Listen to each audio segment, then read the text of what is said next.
Hi everyone, I'm Sarah McSweeney from Melbourne University, and today I'm going to talk about the global distribution of intermittent estuaries. So my talk today is largely based off the results of our study done back in 2017. And here we aim to count and map all intermittent estuaries in the world. And so one of the motivations for our study was that intermittent estuaries are often described as being globally rare.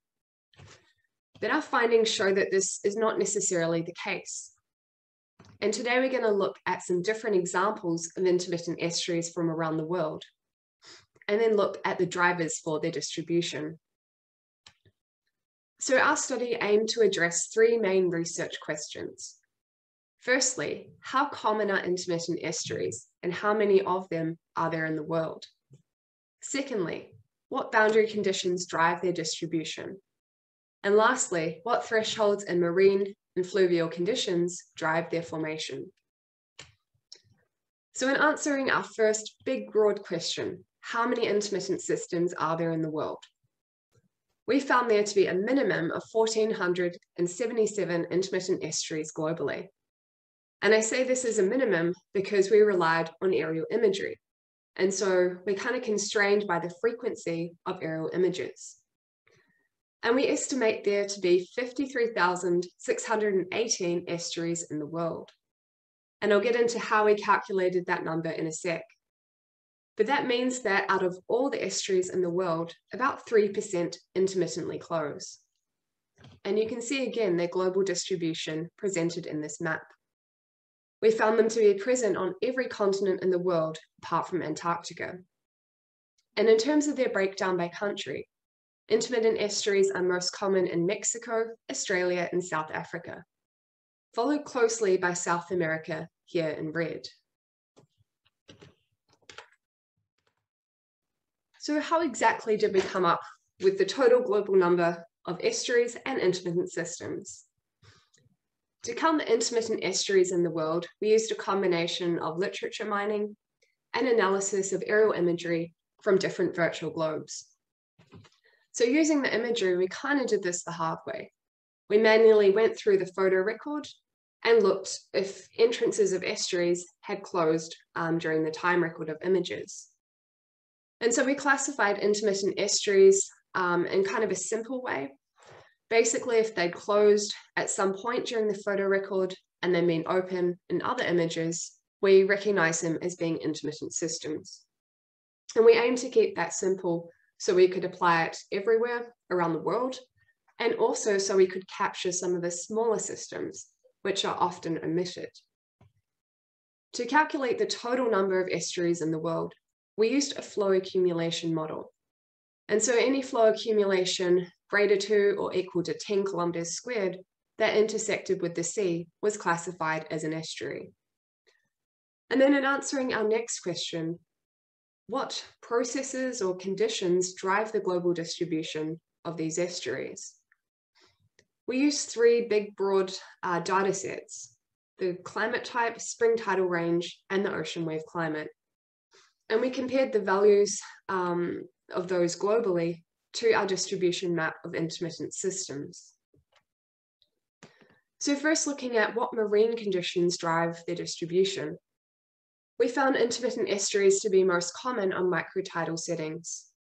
When we look at the total breakdown using the tidal range for all estuaries in the world, intermittent systems here comprise about 15% of all estuaries in microtidal settings. So they become a lot more common on microtidal coasts.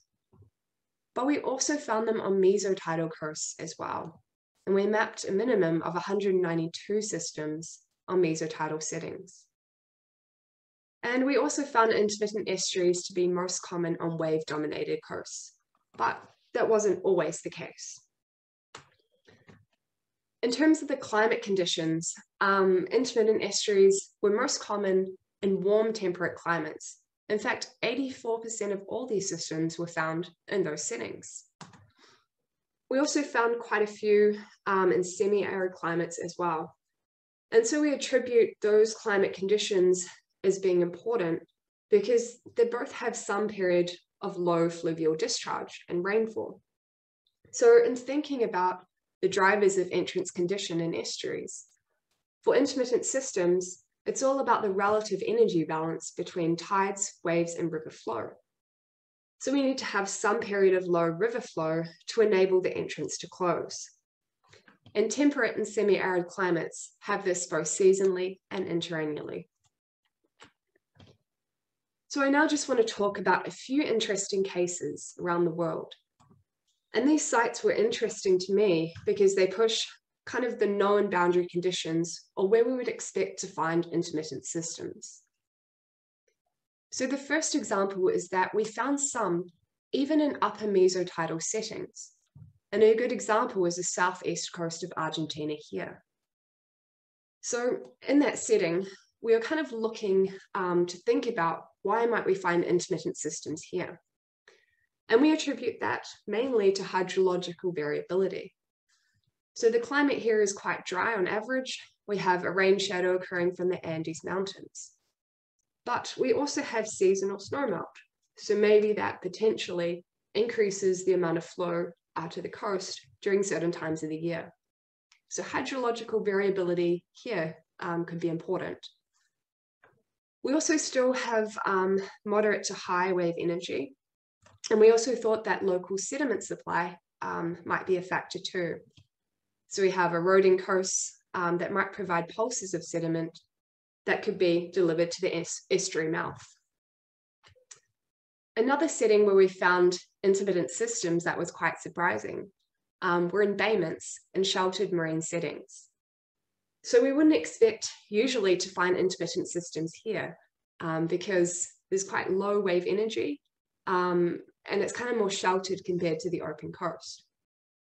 So we attribute the presence of intermittent systems and embayment due to local variability in wave and fetch conditions. So one example here is Western Port Bay in Australia.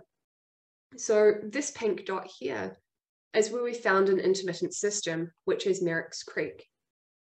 And in thinking about why it might be found in this kind of lower energy setting is that the orientation of the shoreline and the location of this estuary within the embayment means that it's exposed to a window of swell from the ocean.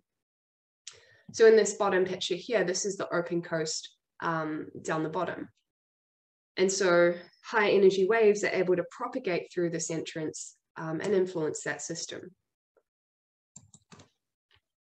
And lastly, we found intermittent estuaries in settings or places that I at least haven't seen described a lot in literature.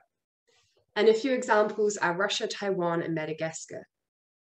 So these sites were quite important, I think, because some of the catchments are becoming modified quite quickly. For example, in Madagascar, we have extensive logging happening upstream of these systems. And so that means the influence of that on them hasn't really been documented. And there's also areas as well which are quite, urban settings which are quite rapidly expanding and encroaching on the basins and mouths of some of these estuaries. And lastly, we looked at the thresholds for where intermittent estuaries are found using Australia as a case study. So kind of drilling down in a bit more detail into what processes or conditions are important in driving their distribution. So we used a data set of nearly 800 estuaries, which were both permanently open and intermittently open, and which were found across a variety of climate and marine settings. And from that data set, we analysed the differences in a variety of parameters, so things like wave height, tidal prism, tidal range, and catchment area. And from that, we extracted the thresholds for where intermittent systems were found. And lastly, using a subset of 50 estuaries with good long-term flow records, we looked at changes in mean annual discharge and flow variability between permanently open and intermittently open systems, kind of to look for broad trends and differences between them. So here's some of the results of our Australian analysis, and these graphs down here show the mean value for intermittent estuaries compared to different estuary types. and the green is the range in which intermittent systems were found, with the black line being the threshold. So out of all these parameters we looked at, we found that the relative tidal range is a good predictor of whether estuary entrances will close or not. And that's because it is about the balance between spring tidal range and breaking wave height.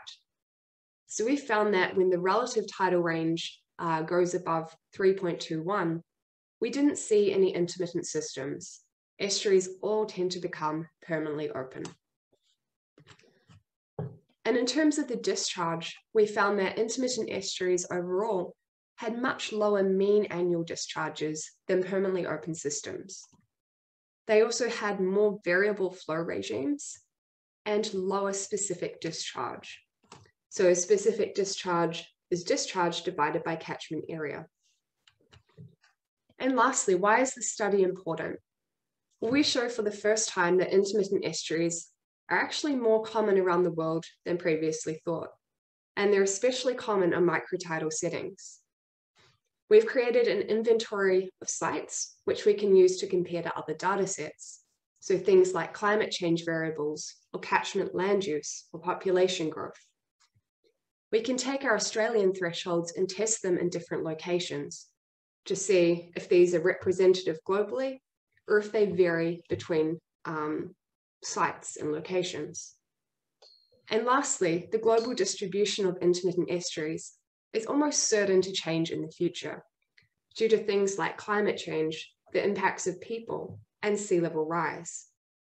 So for example, people can both make intermittent systems become permanently open by the placement of training walls and engineering structures at the mouth.